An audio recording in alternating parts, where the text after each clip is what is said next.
Welcome back to Everyday Elevations, the podcast where we transform ordinary moments into extraordinary outcomes. Today, I'm very excited because we have a special guest on the show today. His name is Patrick Alonso.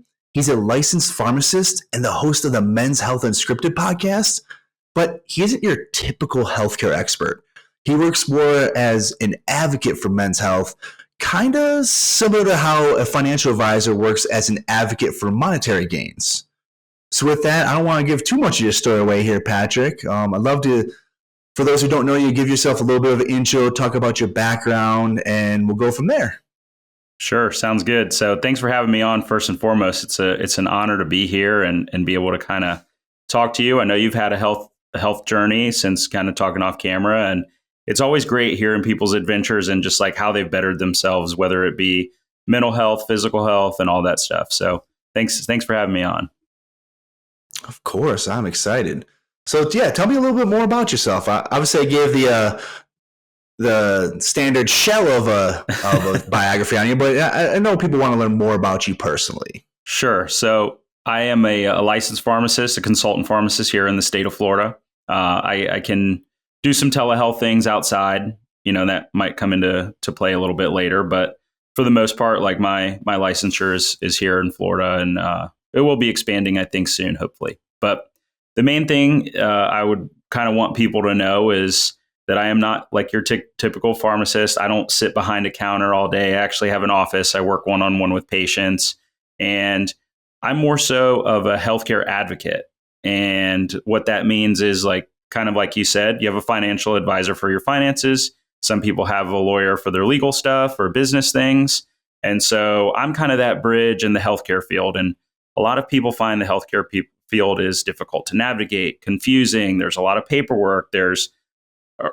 People get kind of caught in the hamster wheel. They've got multiple doctors, and this isn't a burn or saying anything about doctors or different healthcare providers. It's not what I'm trying to get at here, but a lot of the systems don't speak to each other. And so you have great doctors, but some of them have blind spots where their electronic health record might not be able to transfer over to your other doc's electronic health record, or you got care in a different hospital, or there's a lot of different reasons why they might not cover or talk. And then the other aspect is America is the number one prescribed nation in the world. And we have so many prescription medications out there. We have some great drugs. We have some trash drugs. Everything, I think, was created with some good intent to really help people kind of hone in on their health.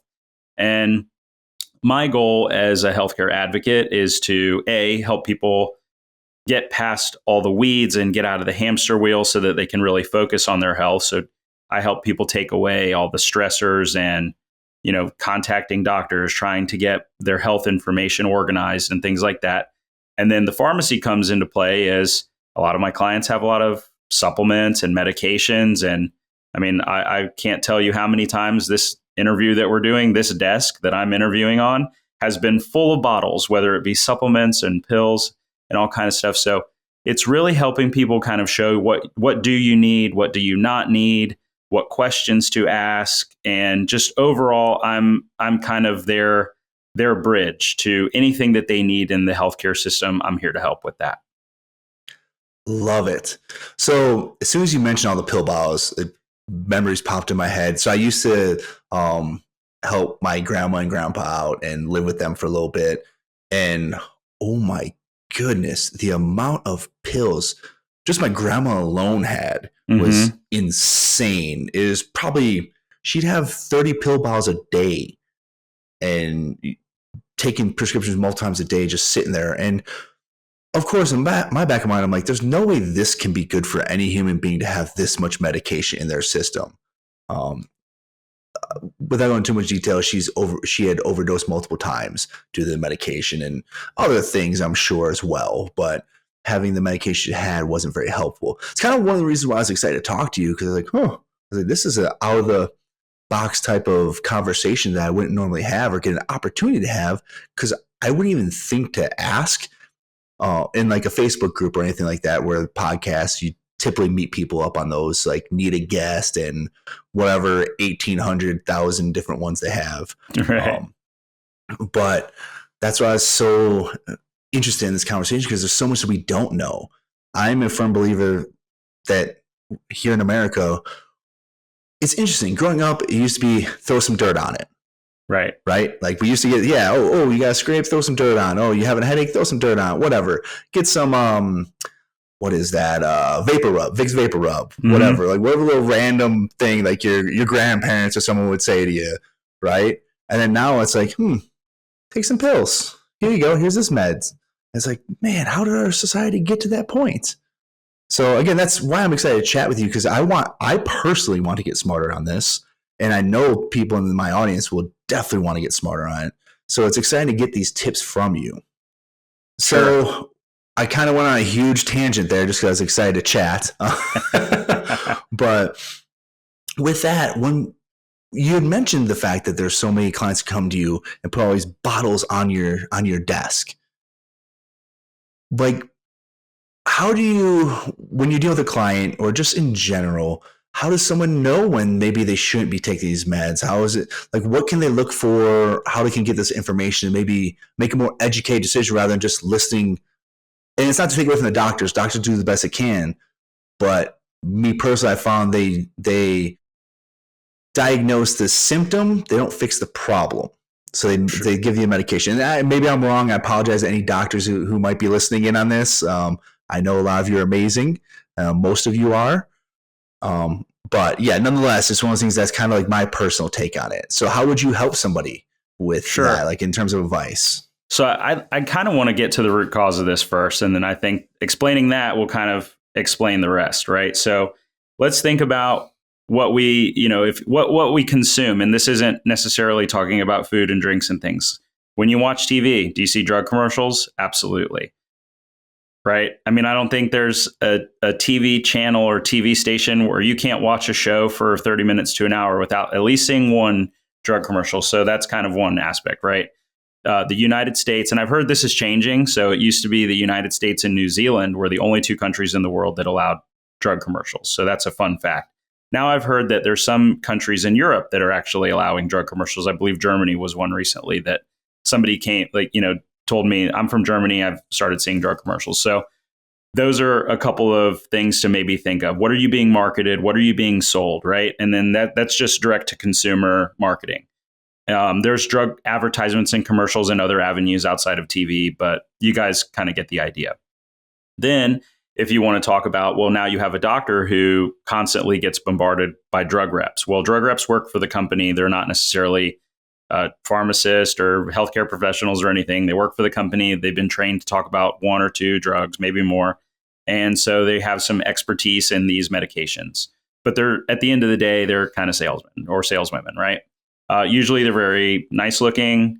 They're, bring food or lunch. And so the doctor's office is kind of constantly under bombardment to prescribe and under this type of marketing. And so we're all kind of being marketed to one way or another. And that's cool. I mean, that's business, right? Like everybody's got to advertise. In the sense when it comes at the expense of people's health, potentially a little bit greedy. I'm not afraid to say that sometimes, or a lot of times, big pharma can be pretty unethical in some of the things that they do. And PBMs are pharmacy benefit manager. We could probably have a whole podcast on PBMs, but they're very opaque with how they delegate price and cost. They say they save you money on medications. And so there's a lot of there's a lot of irons in the fire. Let's kind of keep it at that. And so it's kind of like a root cause of why there's a lot of prescribing going on. Then next, we have our general consumerism as people, right? You go to the doctor, you expect to have something from it. You pay into insurance, you pay copays. I mean, there's a lot of money that goes into this, and having a doctor, a healthcare professional say, you have the flu, it'll resolve in 7 to 10 days, like you'll be fine. They don't necessarily want that. They want something. They want something that's going to make them feel better now. So it's partly our fault just as consumers. So that's, number 2. And then we get to number 3, where once you actually have the patient and the doctor establish a relationship. So this is all of the stuff before is pre-established relationship with provider patient. Now you have an established relationship, and the patient, they get their blood work or they have some kind of symptoms to have a diagnosis. Well, unfortunately, if that doctor is kind of on the insurance model, that doctor might not have the ability to spend more than 10 or 15 minutes with a patient, right? I mean, that's just kind of how the insurances want them to operate. You have a very quick in and out. And I think a lot of people have that experience. You go to the doctor, they call you back, they take your blood pressure, do whatever they have to do. You see the doctor for 10 or 11 minutes. Like, what can you get done in 10 minutes? I mean, it's so difficult to catch up from your last visit, especially if you've had diagnostic tests and all these other things kind of happening in between. So it's just, there's a lot of finite windows that we all have to operate in. And so that's where, what's the quickest way to resolve something? Sometimes it's, I'll write you a script, or we can get you set up for this procedure. Or there's a different avenues of attacking different health issues. And sometimes it's hard to really talk to patients and say, okay, well, what's really going on, and really getting to the root cause of someone's issue. So if they have, the best, really easy example is somebody who had a heart attack or some kind of cardiovascular issue. When you're sitting there on the table or you're in the doctor's office, a lot of times they have to treat you like a heart just sitting there, and there isn't this whole person. What got you the heart attack? What got you to this point? Or what got you close, and maybe we can reverse it? Those type of things. Those conversations are really hard to have on the model that we are currently operating on. It's very difficult to have that full scope wellness conversation. And then finally, patients will finally get prescribed something potentially, and then they feel like they're having side effects from whatever drug that they're on, or maybe a drug disease interaction, and they go tell their doc or a different doc that they might have and say, hey, this drug's really giving me these side effects. But they kind of determine that maybe they really need that drug.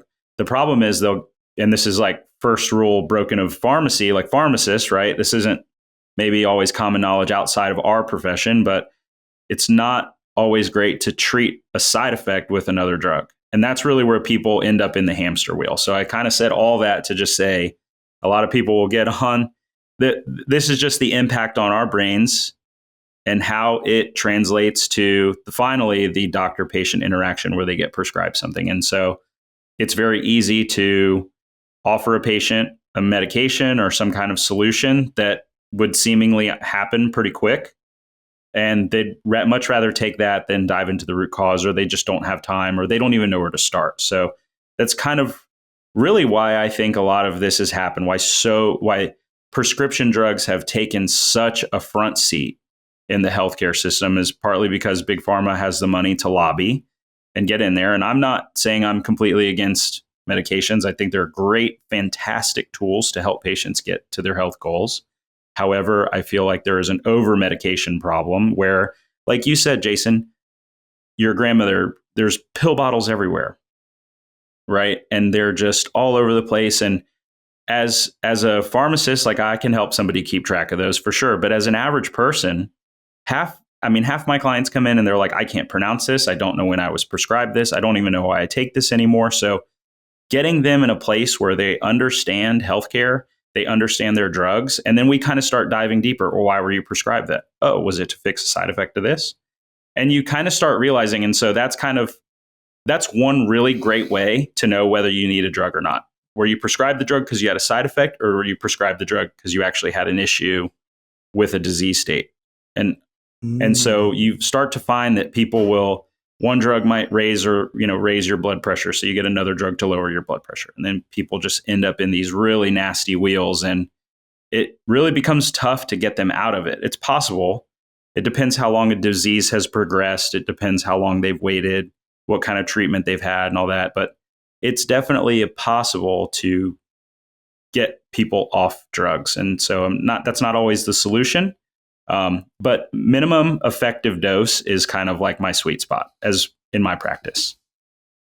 Gotcha. That makes sense. The more you talked about it, the more I was just thinking about personal experiences with my grandparents. For instance, my grandpa went down that hamster wheel. He started treating other symptoms. He was taking, I forgot what the medication was. He was on blood thinners first and foremost for God knows how long.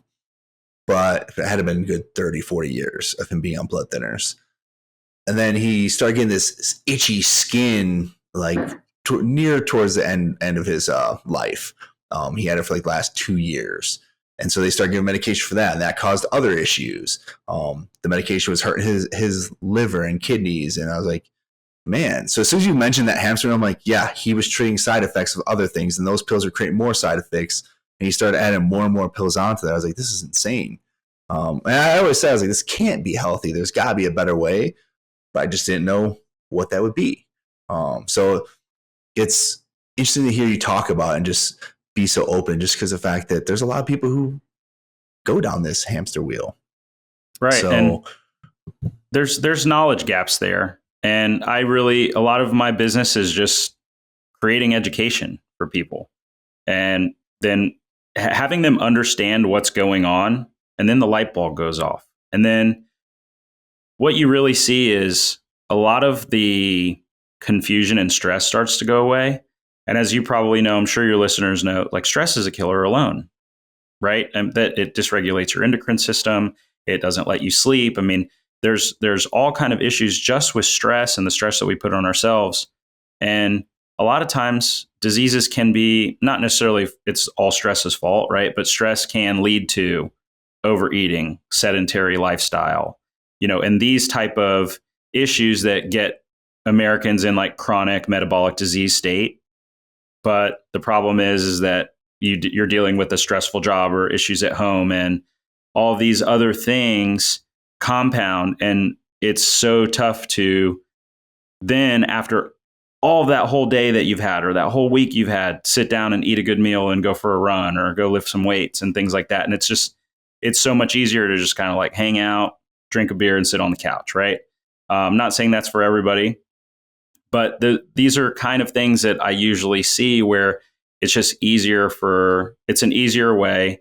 And there are ways that you can feel perceived stress reduced, but they're actually kind of creating more stress.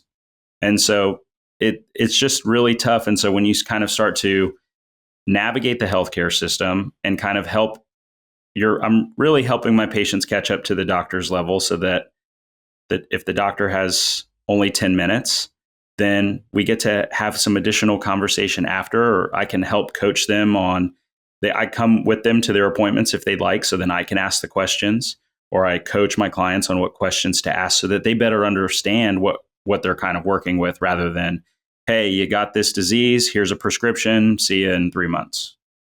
Right. And that's a lot of times how that ends up. Okay. I like that.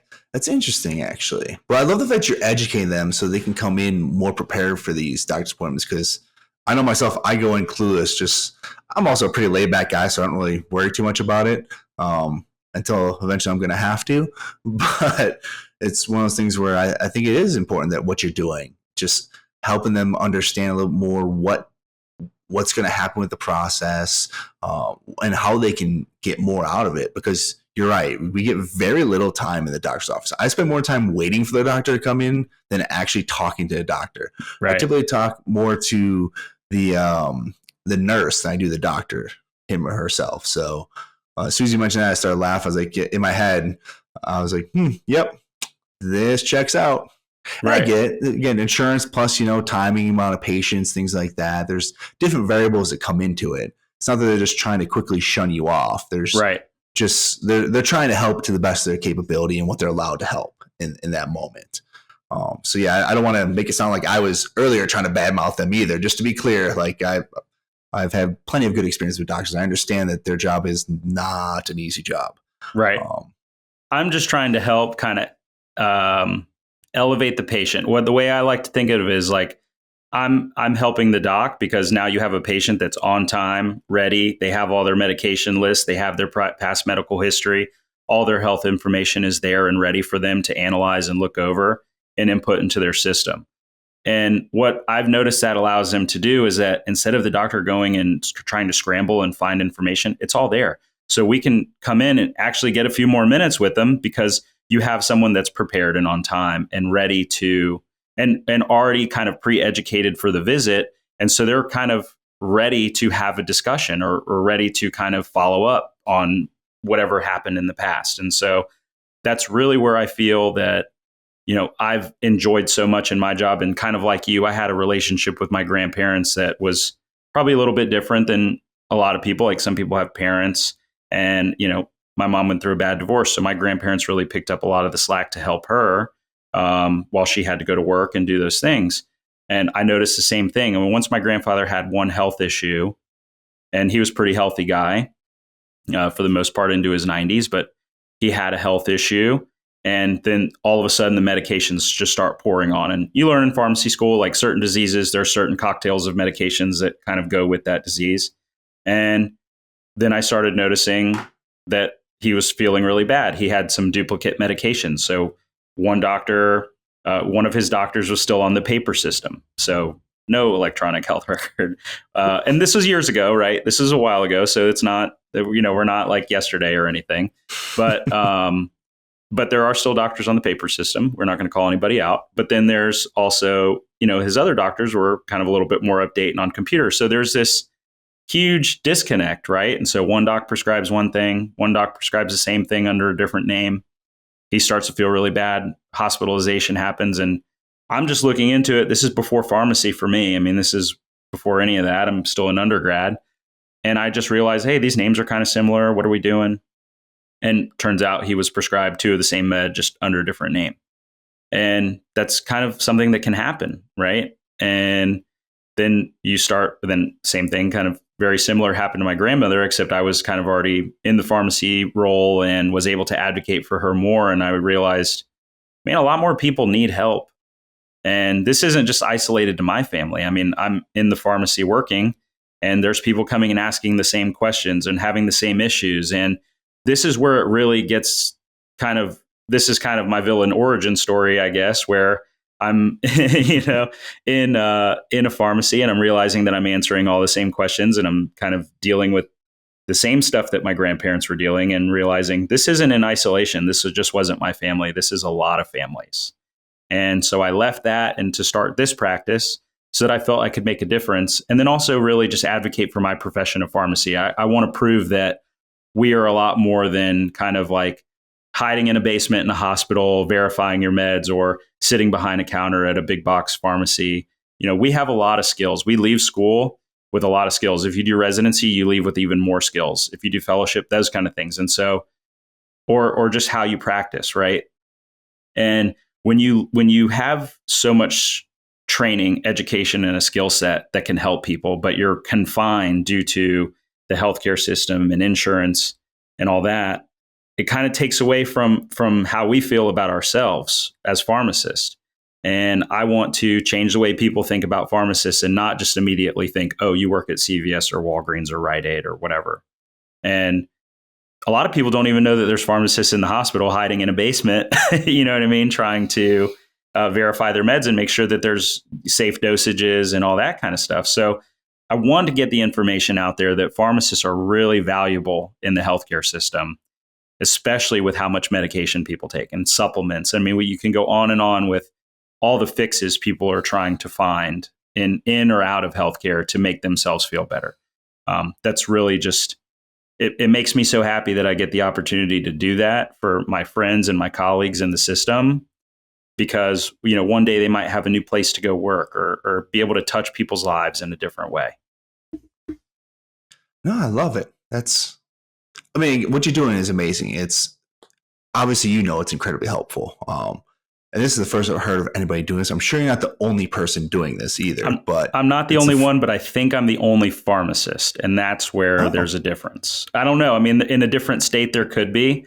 I haven't really researched too much about competition. If there's people out there trying to help people get healthier, cool.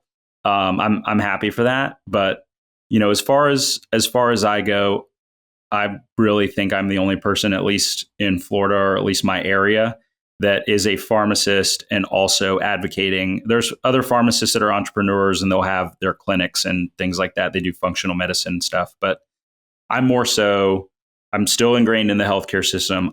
People pay a lot of money to be in the healthcare system, and and have insurance and to, for their drugs and all kind of stuff. And I'm trying to make that system work better for them. I'm not going to change the system. that's a huge overhaul. There's a lot that goes into that, right? I'm not here to change it. I'm just here to make it work better and more efficiently for everyone who is my client. Nice. All right. Well, so I think we got plenty of tips off of that, especially the key tips were just really paying attention to what you're getting prescribed for. That's my biggest takeaway is look into what is being prescribed and why. So don't be afraid to ask questions too. Another good one. Yeah. Don't be afraid to ask questions. So sweet. What I want to do is I know you have your Men's Health Unscripted podcast. So I'd love to talk a little bit about that and just kind of have a little convo around that, what inspired that, as well as what are some of the things you talk about there and some of the other topics that excite you. Because I know this is a huge part of who you are, but I know there's more to you than that. And we've talked offline and figured that out pretty quick. So yeah, tell me a little bit about it. Sure. So I appreciate you asking. So first and foremost, I'll say like the healthcare advocacy and the pharmacist aspect of me. If you want to think of me like a mullet, that's like the business on top. So it's the mullet haircut. It's a business on top. Men's Health Unscripted is like the party in the back. That's where we have fun. We have a podcast, like we are educating guys about health and wellness and just different modalities of health that might not be typical. We do like to have doctors on. So, recently we had a functional medicine doctor on. We've had urologist on. We have a cardiologist coming up pretty soon.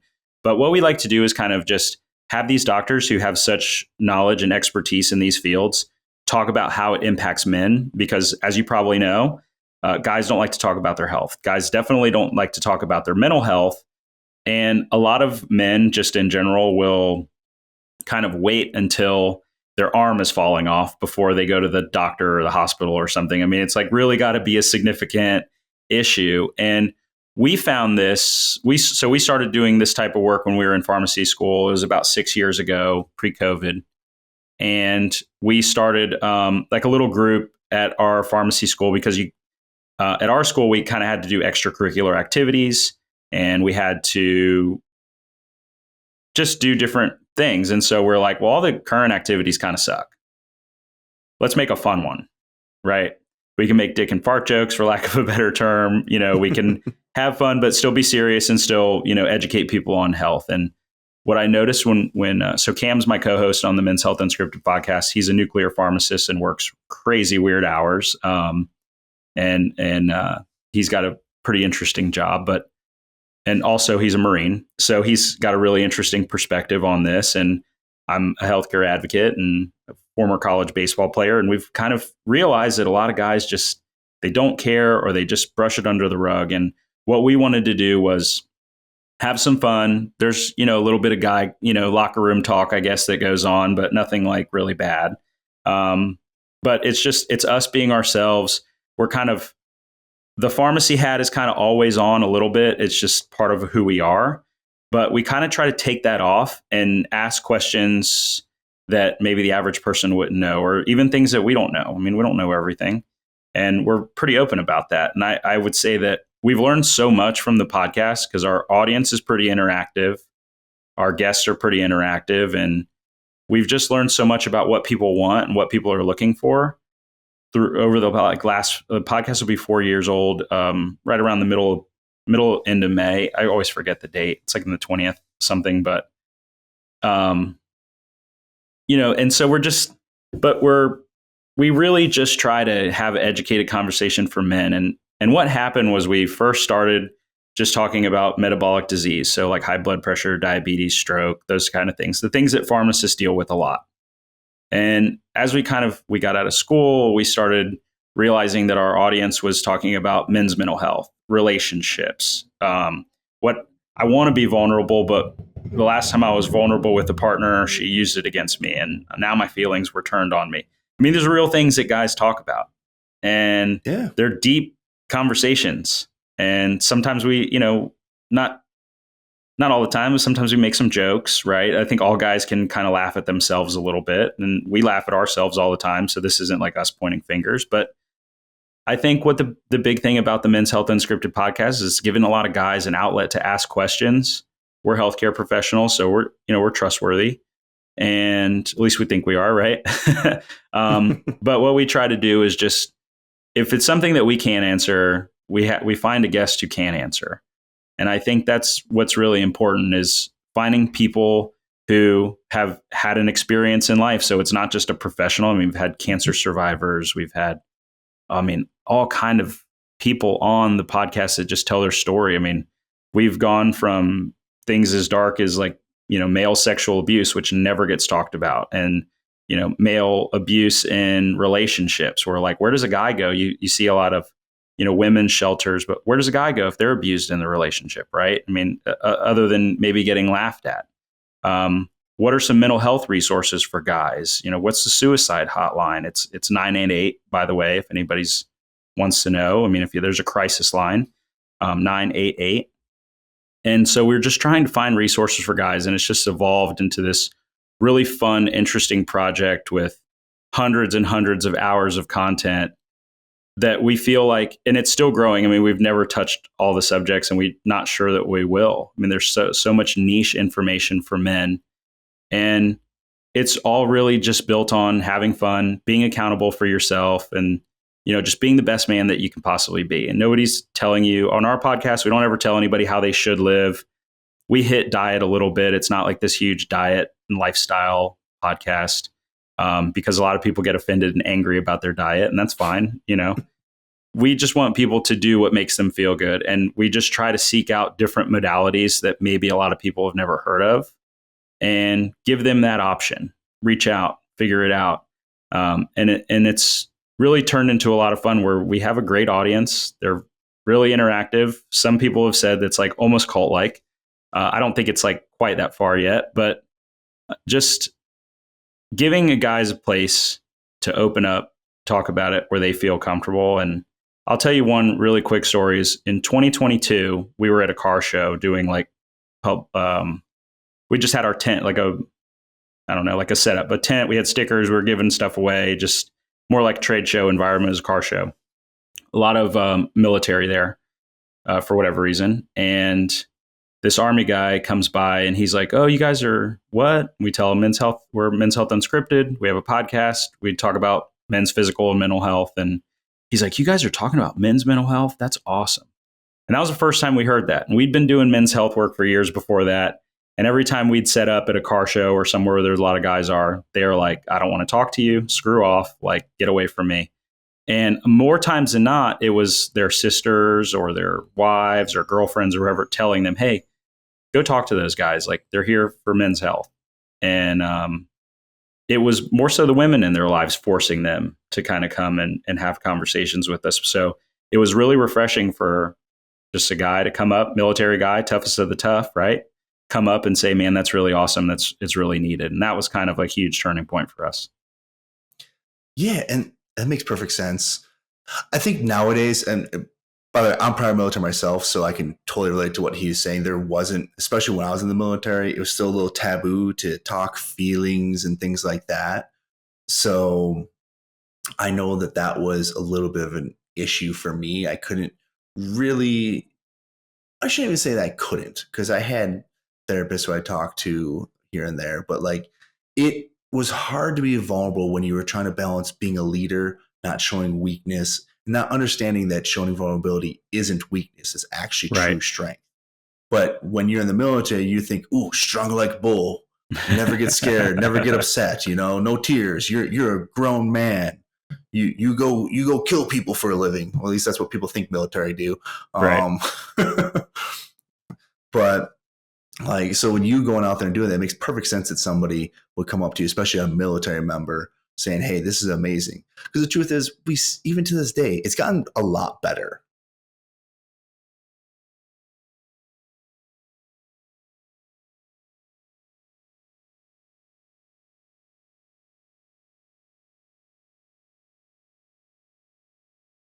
Oh yeah. I mean, it is, but I mean, then like we were getting no listeners, and we couldn't tell anybody. I think there was a period of time where we actually had more women listeners than guys, which is hysterical. It was like very early on.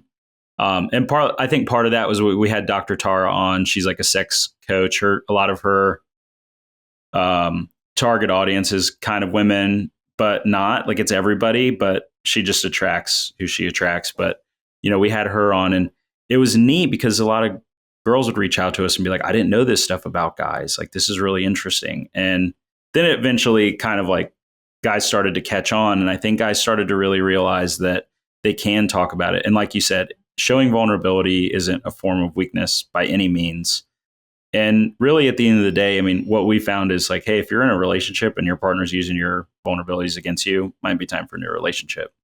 But I'm not here to tell anybody how to live again, but that's kind of how it is. I mean, you can maybe try to change it or try to figure something out, but if it continues to happen, it's really not healthy. It's pretty toxic. So that's kind of it was so weird just doing the podcast and starting to get hit with these questions that we never thought of.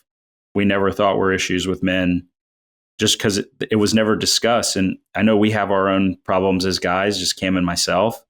And there was some stuff that we were maybe a little bit ahead of the curve on with our emotional health and mental health, just because Cam and I had both gone to therapy and done a lot of mental health healing modalities. And I think a lot of guys had never taken that step, so they never knew what that appointment or what that even looks like. And I think that's where we really kind of started to see like, man, there's a real problem.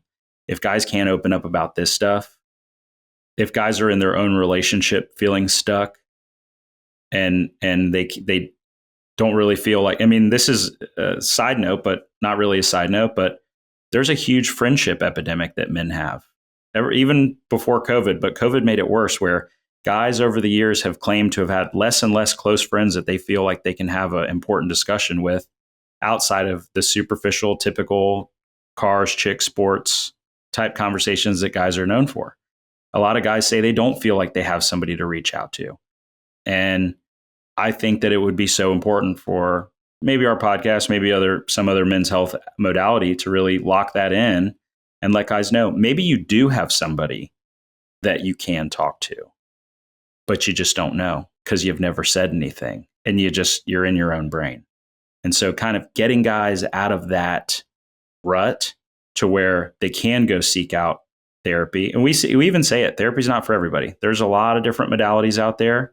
And maybe it's not that therapist. I mean, you have to go try a few that can identify with you, right? You might have to run through a few before you can find somebody that can really help you and understand. And so I think that's another issue too, where guys they'll go to therapy once or twice. They're like, this person doesn't get it. They think all therapists are the same, and then they drop out. And so it's kind of letting them know that sometimes you got to toe dip, sometimes you got to trial and error. This medicine thing it's called practicing medicine for a reason, right? Like we're not, you're not always playing or perfecting medicine. So that's kind of what we wanted to do. And we've just listened to our audience and what they want to know about. And there's times where we get a DM or an email and we're blown away. We're just like, dude, this is crazy. We got to help this guy, and we got to see if we can find out a way to get a guest on or to find some answers for him. So there's a lot of issues that guys are going through. It is getting better. It is changing, but we are far, far away from a real, like true men's kind of wellness all around, like just being activated. I don't know really how even to describe it, but we're a little ways away. Oh yeah, 100% agree. But made good headway. So it's important that it's getting better and it's less taboo to talk about it. But no, I love it. I've managed to listen to a couple episodes. I want to listen to more from your podcast. It sounds like you guys are doing amazing work, and it's super important. It's cool that you're getting all the feedback too, because a lot of times what happens is people might get 5-star reviews here and there, but they're not getting that real, genuine feedback. So the fact you have people reaching out, asking for help, saying, hey, this helped here, it's huge. It means you're doing something right. And that's what's important here. You're helping somebody. If you help one person during your podcast, it's already a success. So that's amazing. So congratulations to you. I love it. But with that, we are getting a little close to time here. So I always like to leave it open if there's anything else you want to discuss. And then from there, I will just ask a couple ending questions I'd like to ask. So if there's Sure. anything, any tips or anything you want to give before we wrap this bad boy up, just please go ahead. Sure. So I think that the top tip that I probably see or kind of talk to people about the most is, I guess, making sure you're getting enough sleep.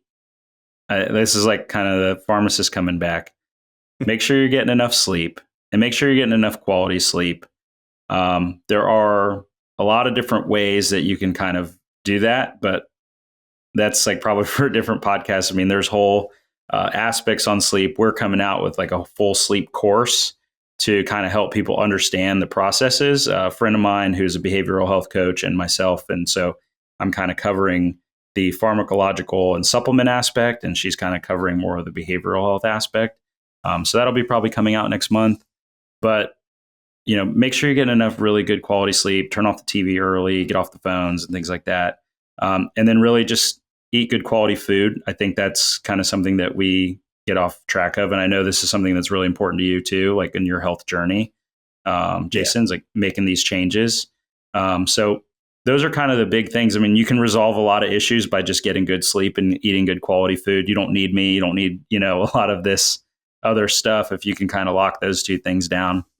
And then just for the guys out there listening, we've already said it, but do not be afraid to be vulnerable. You might have to pick who you're vulnerable with. Now that's important, but do not be afraid to have a vulnerable moment. Do not be afraid to call and ask a friend if they can just hear you vent for a few minutes about it, because the male suicide rate is actually, I think it's up to like 79% now. So of all successful suicides, men are 79 to 80% of those. And that's like kind of after COVID, which COVID did a number on our mental health, probably as a global society, not just America, but, really try to find some people that care about you. If you don't, or think you don't, you probably have somebody in your life that does, but really try to find that and have a group that you can share with, because it will make that group's bond grow so strong.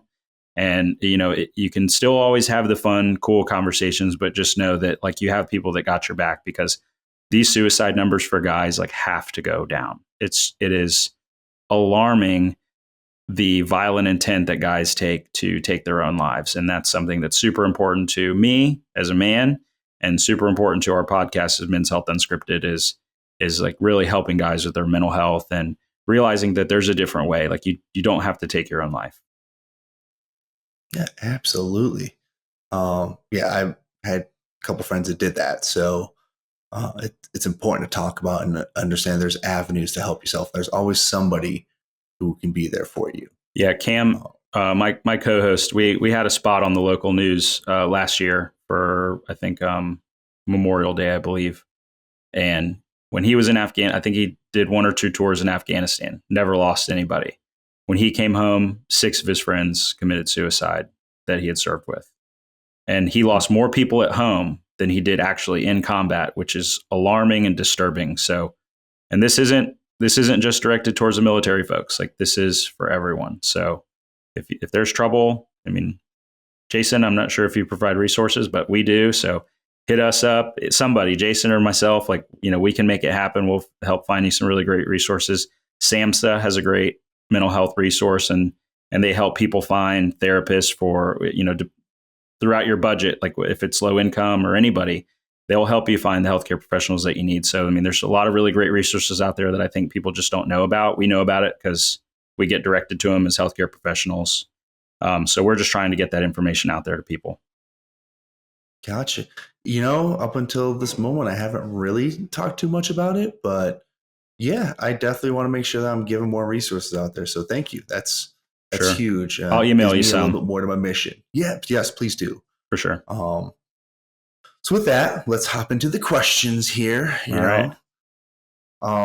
One of my favorite questions to ask, it's if you could be known for any quote or have something written on your epitaph to explain who you are as a human being, or even who you want to be, what would that quote be? So I think that quote would be in the sense of like, how when people say like, oh, I want to be careful not to cross the line. I like to use that line as a jump rope. And I mean that in the sense of sometimes I have to kind of say maybe controversial things. Like today I said, Big Pharma isn't really looking out for your best intention. That's a profit-driven business. So some people are like, whoa, you're in healthcare, man. You can't be saying that kind of stuff. And it's true. I mean, look at the numbers, right? Like it's there.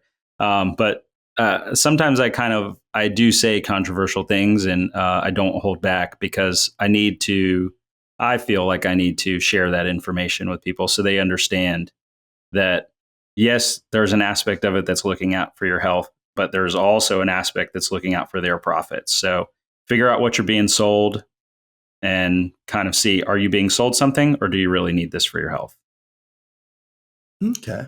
No, I love that. That's actually a good quote. I was not expecting to go there. So that's one of my favorite part about that question is I've never had the same quote twice. And there's always a story behind every person's quote. And I love learning about it. It's just fascinating. The way people's minds work is fascinating to me. So Absolutely. Hearing how someone answers that is so much fun. But with that, here is my next one. It's also one of my favorites to ask. If you could either have a superpower, well, let's start off. So what would you consider to be your superpower? And the follow-up to that is there a superpower that you wish you could have? And it doesn't necessarily have to mean X-Men superpower or anything like that. But of course, if you want to go that route, more power. Right. Who doesn't want to fly? Yeah, laser eyes would be pretty cool. But I would have to say my current superpower now, I think my best superpower is really being able to talk and relate with people and have good, in the healthcare system, we call it having bedside manner. So being able to relate to people, even if they're outside of my age bracket, kind of intake information for what they need and really work with them and tailor fit things to help people, and giving them realistic goals that they can kind of achieve. I think that's really my superpower, is just being relatable. And a lot of my clients, like, they have come to the office and they usually leave and they're like, it's so great to talk to you. Like, it's just so much fun.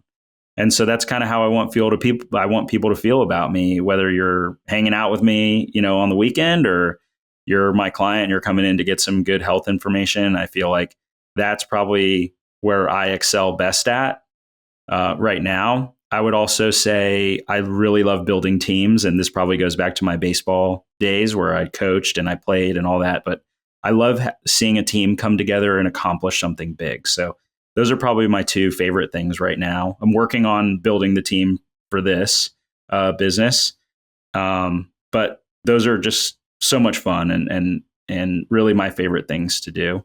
And then if I could have a superpower, I'll say outside of probably fantasy superpowers, because there's so many great ones, but maybe a real life superpower. That's interesting. I would, that's a great question. I think a real life superpower, I wish that I could probably read and absorb information faster. Like, I feel like I'm pretty fast at it, but if I could Superman a book and just zip and understand everything in it, I think that would be pretty sweet. Gotcha. So basically do like the Flash where you can power read and retain everything. Yeah, that'd be. So you see, you mix a little fantasy in there. So we pepper that in. Oh, no, that makes sense. Actually, I never would have thought of that.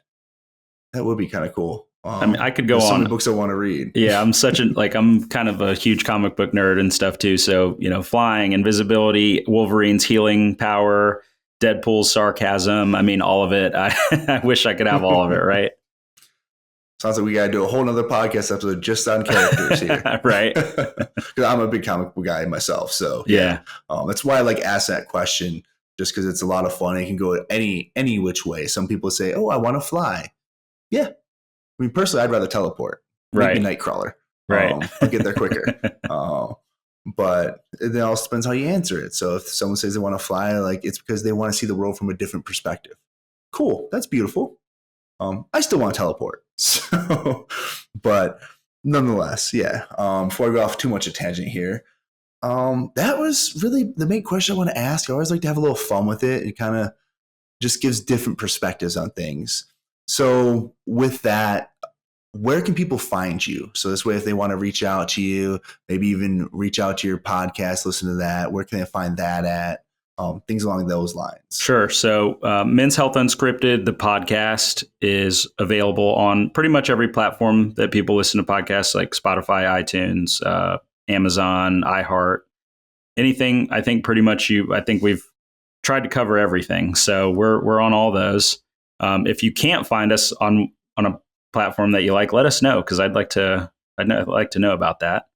And then probably our most prominent social media is Instagram. That's where you'll get like the most diversity of kind of what we're doing. So that's more of like where we're out in the public and more doing a lot of that stuff. But we have Facebook, YouTube, all those, and that's a lot more podcast driven and focused rather than like we'll make fun educational videos that go on our Instagram and sometimes a TikTok. But there's a lot of social media. It's like kind of hard to keep up with all of it. And you can find us at www.menshealthunscripted.com. That's where you can see where we're going to go, be in public. If you want to ask us questions, all that kind of stuff, it'll guide you to us. And then to find me on my business on top part of the mullet, on Instagram, I'm your pharmacist, your advocate. And you can also find me at www.tampahealthadvocate.com. And that's where you'll be able to reach me through email. So that's the primary ways of getting a hold of me. And anybody who, whether it's telehealth or in person for the healthcare advocacy business, everyone gets a free 1-hour consult or a medication review. So I'm not going to just say, hey, you got to pay me money. Like, I want to see if it's going to be a fit and if it's actually something that can benefit. Sweet. All right. Well, thank you for giving all the info. I'm sure you're going to get people reaching out to you. I mean, you get it every day anyhow, but Sure. Hopefully some of these listeners are like, hey, this is a great opportunity. I learned a lot today. And they reach out to get you a little more business and heck, who knows, maybe get you on more podcasts. So, Sure. With that, I just want to say thank you so much for taking the time to be on here. And I want to thank the audience here. Thank you to everyone who's going to eventually be tuning into this episode when it's released. If you enjoyed this episode, we'd really appreciate if you could hit that subscribe button and leave a detailed review. I want to know what it is that you liked about the episode and maybe the information that you would like included in the future for episodes. And also just check us out on Instagram at Everyday Elevations for some exclusive content. We do our latest updates on Instagram, as well as I like to give a peek behind the scenes of my personal growth journey and the things that are coming up on the podcast itself. And with that, I just want to say thank you so much. Thank you, Jason. Thank you for sharing your audience with me. And it's definitely been an honor to be here. I know you've had quite the health journey yourself, and I think that's what's so awesome about your podcast. Oh, thank you. I appreciate the kind words. Have a wonderful day.